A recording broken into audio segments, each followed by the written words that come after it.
好久不见，欢迎收看本周的华语新闻关键词。让我们一起来看看上周的国际新闻中有什么重要的关键词吧。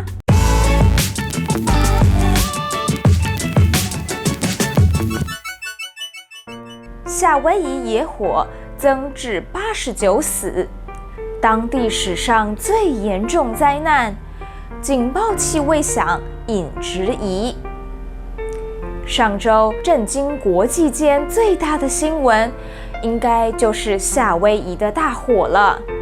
一场突如其来的大火，烧了夏威夷的毛伊岛。目前已经有89个人在这场大火中不幸罹难。这场大火也烧掉了1000座建筑物，让上千多位居民失去了家园。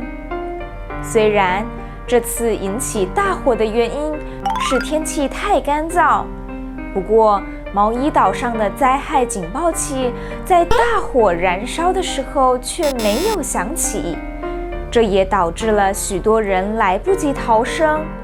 新闻上说，这引起了许多质疑。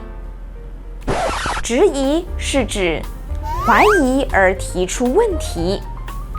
比如说，你觉得一件事情很奇怪，觉得不太对，这时候你的心中会有一些问题，这就引起质疑。在今天的新闻中，民众对于警报器没有响起这件事情产生质疑，认为这件事情很奇怪，不应该发生。在我们的日常生活中，我们也会对很多事情产生质疑，或者去质疑别人。今天我们提到了夏威夷的毛伊岛，你知道毛伊岛这个称呼是怎么来的吗？一，毛伊是当地神话传说的英雄。二，毛伊是当地人买卖东西的意思。三，毛伊是日文思想的发音。这就是本周的华语新闻关键词，我们下个礼拜见。